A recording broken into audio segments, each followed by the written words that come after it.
Hello, family. This is your friend, Dr. Kenisha, and welcome to another episode of TNT Tuesday. Boom! Listen, we are celebrating for the entire month our 1-year anniversary of our Transformation Tuesday episodes, and we want to go back and take a look at what we learned about last year. I'll see you at the end.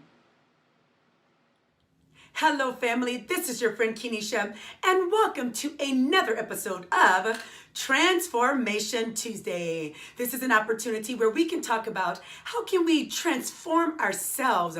Remember, the word transform means to make a thorough or dramatic change in character, form, or appearance. And then we split that word transform down into an acronym, and trans stands for taking real people and navigating toward success. And form means forcing ourselves into radical metamorphosis or focusing on the right mindset. So last week we talked about this notion of social awareness. How can we be in the moment and be aware of other people? And that's connected to our primary thought, which is emotional intelligence.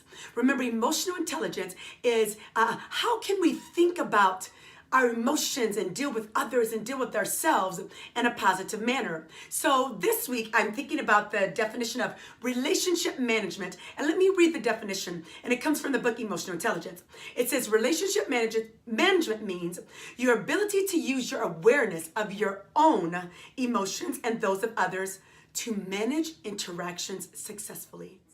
And so we just started last week a brand new series on crisis.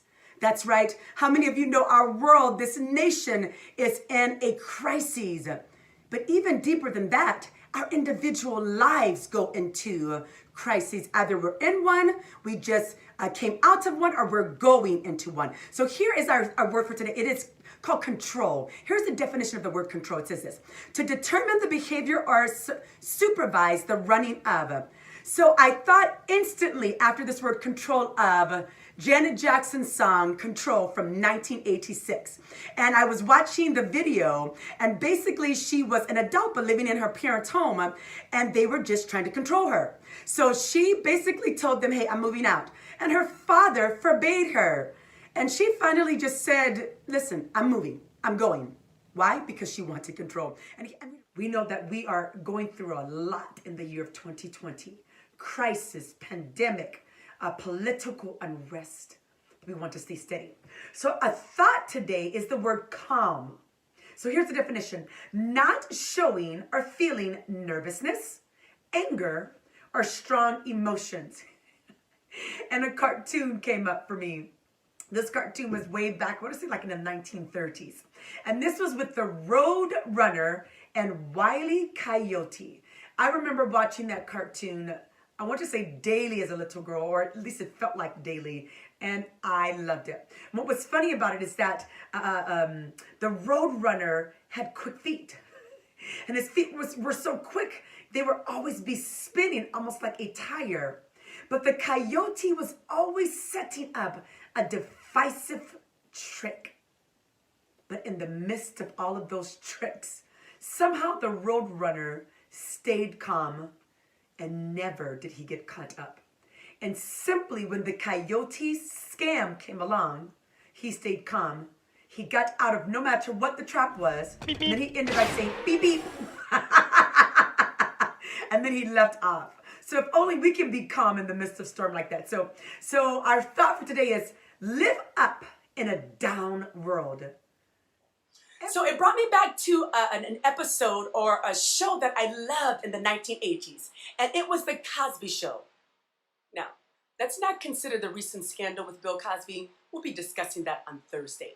But let's go back to the 1980s. It was a wonderful show. It was an American show with an African-American family, a working mother, successful, a working father, 5 children.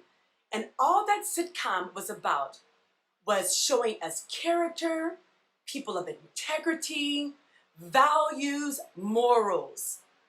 They were really transformative in how they led themselves on the show per se, and how they were really instilling the Huxtables, those values into their children. And that show, out of the 8 seasons, won several People's Choice Awards, several awards. This notion of character. So then I bring it to us. So we're going to be utilizing the book this week, Next Generation Leader by Andy Stanley. It's an excellent book. Absolutely love this book. And it really talks about how you have to be and you want to be a person that's filled with integrity and character. So thinking of this notion of character, my thought is we have to will in character. W-I-L-L, our will. Why? Because being a transformative person or wanting to implement transformation in our lives, it's a choice. All right, family, I hope that you enjoyed our review over the last year. Remember, my name is Kenesha, and my life's purpose is to add value to people who multiply value to others. Hey, I love you bunches. Have a great day.